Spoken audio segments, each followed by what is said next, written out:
AITA for saving one sister's life and not the other. I know the title sounds insane, but I really do have an impossible decision to make. I, female, 22, have little identical twin half-sisters, 16, who both have serious kidney issues. They have both sadly reached a point where without a kidney transplant, their quality of life will continue to decline and they might not see the other side of 20. Obviously, myself and my mom are devastated with this news. It wasn't expected that they would be in this position so young. For some background, one of my sisters, Sarah, is very much the tomboy like me. We are really close and enjoy a lot of the same things. We are like two peas in a pod. That's not to say I don't love my other sister, Jade, but we simply aren't as close. She's a little more girly, doesn't have many shared interests as me and Sarah do, and so we just don't hang out as often. I also don't see Jade as much in general. Sarah doesn't like her dad's wife, and so she spends less time with them, while Jade adores her and has always spent more time at her dad's place. Both my mom, their dad, and both of the girls were totally happy with this setup. Jade also begged to go to a particular boarding school, so I don't see her nearly as much as Sarah, nor have I for a very long time. Maybe one weekend a month for the last couple years and some more over summer holidays. I still love her dearly, but I hope it's understandable now that I'm just much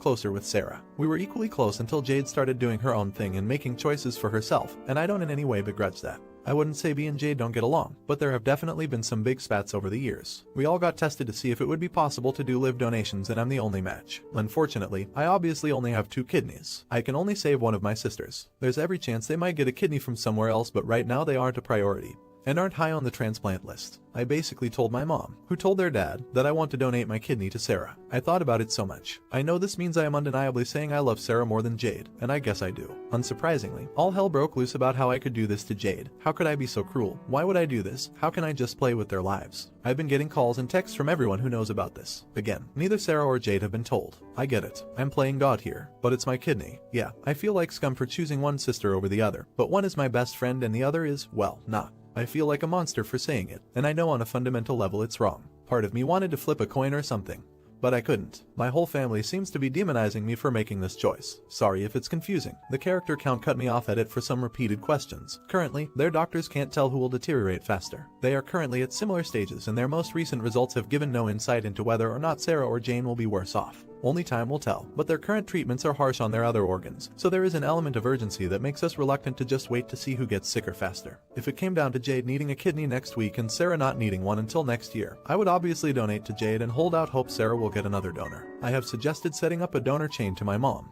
but this has all happened recently, so it's still up in the air. I have only been confirmed as a match, and I haven't passed through all of the other checkpoints and testing. There's a very real chance I can't donate at all in the end, which is why I only told my mom and not my sisters about how I felt. To be explicitly clear, this question comes up a lot. I don't think either deserves to die. Their parents are undeniably advocating for me to choose Jade, who has, and I quote, such a bright future, but they just haven't said it explicitly. I'm not choosing Sarah because she deserves it. I'm choosing Sarah because I want to save her life. Jade has always been, shall we say, unkind to a lot of people, and her dad has always acted like that. If I could save both, I would. If I can only save one, and the doctors have no explicit results to say one needs it urgently, I would choose to save the one I love, not just the one I share blood with. I personally think I'm an idiot. I think that if you look past the kudos for trying to donate a kidney, I think I'm doing something wrong. It just isn't enough to make me change how I feel, and I was hoping to get an impartial insight here, as I obviously can't get one from my family. Update. To cut a long story short, they both got kidneys. They each got one from the same donor. Our family got to meet the family of the donor, and it was really emotional and amazing, and they're both recovering well. However, before that, a lot of stuff went down that I wanted to update you on. There is now understandably massive divides in the family because of how my mom and the girl's dad outright demanded I give my kidney to Jade, because she was the golden child with a bright future, while Sarah was just, effectively, mediocre. I feel less bad now saying this because she's on the road to recovery, but Jade was a flaming idiot who made Sarah's life hell. I presumed Sarah chose to spend most of her time with mom because we were so close, but it was mostly because of how Jade treated her like dirt, and their dad and stepmom thought it was basically Jade's right as the superior being or some bullshit. I ended up not being allowed to donate, but before this, as many suggested, I spoke to my sisters about my decision. Sarah broke down in tears, because it was the first time she ever felt somebody put her first. She told me stories of the things that Jade did with their dad's approval, and I was livid. She said if she was my choice, she wouldn't feel guilty knowing it might mean Jade won't get a kidney. I made it clear that I chose her because she is good and amazing, and I loved her, not because Jade was a horrible person. I then spoke to Jade, and calmly explained that I had to pick, and well, as she knew, we weren't very close and Sarah was a kindred spirit that I was always with. I wasn't surprised that she was mad. I mean, how else would you react? But I didn't expect her to spew such hate, that I'm wasting my kidney. And I'm probably an idiot for it. But I didn't care if she was sick. I effectively said if she hadn't been such a nasty witch her whole life, maybe she wouldn't be dealing with this. And it's a shame that she might have only learned on what may be her deathbed that she won't always be everyone's favorite, and she can't treat her own sister like dirt. I've never simultaneously felt so happy and so guilty for getting something off my chest. Due to character count, I can't explain the poop she did, but it's horrific. In any case, about 2 weeks after that, Jade asked me to come visit her and said she'd thought about what I said. I apologized and explained that I knew about everything she had done, as well as the fact Sarah had already resigned herself to death because she knew the whole family would put Jade first. After many tears, things seem to be okay now. She's slowly mending bridges with Sarah. Sarah will be moving in with me soon, so she can finally have a home where she comes first. Jade said she'd like to visit sometime too. So yeah, all wrapped up. Edit. So apparently I can exceed the count after the post is up. First, I'm definitely skeptical of Jade's sudden change of heart. I totally respect situations like these can have profound effects on people, but I can't fathom being that horrific to anybody and suddenly be a whole different person when you get caught. I will support her in good faith, but will do my best to keep my eyes wide open for anything suspicious that makes me think she isn't being sincere. Obviously, a lot of people are asking about the things Jade did, and I can't share all of them before the rules. But when they were still in the same school, things were particularly bad, but the pattern continued when they were at home together. I don't want to talk about everything in detail, but it would be things like taking Sarah's food and calling her fat. Sarah is absolutely not fat. As in, she'd grab Sarah's dinner and throw it in the bin,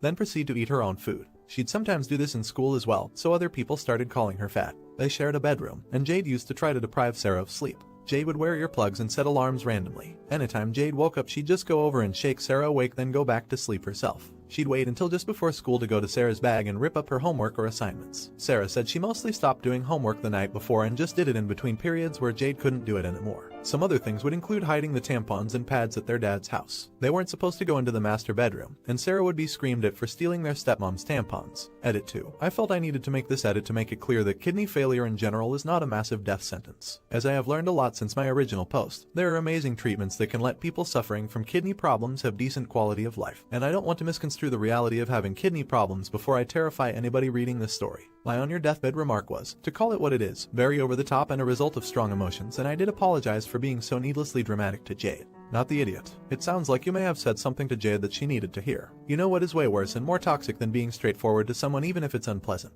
Holding in ill feelings and letting it fester, as there is no resolution to those feelings without talking it out. Not the idiot. Poor Sarah. I am glad she had someone in her corner this whole time. Her dad needs some cognitive recalibration because he is a complete stepmom too, picking one daughter over another to the point of her knowing they would let her die to save her sister. It makes me so mad just thinking about it. What would you have said to Jade? Let me know in the comments. Now, AITA for arguing with my wife over her preferring to sleep with a body pillow over me. So my wife gave birth 8 months ago. During her pregnancy she was having trouble sleeping, so I bought her a pregnancy body pillow that was a lot more comfortable for her. However, even after giving birth she prefers sleeping with the body pillow rather than me. She just says she's used to it and finds it more comfortable to sleep with. Maybe I'm just being dramatic, but it feels like she just doesn't want to sleep with me. I'm often sleeping near the edge of the bed using a separate blanket, and I just feel a lot more lonely. I brought all this up with her and she told me that I'm being more of a baby than our newborn with all this and to just deal with it. This led to a big fight where we were both yelling at each other. I don't think either of us said anything particularly hurtful, but it's not the norm in our relationship to raise our voices like we did and argue for as long as we did.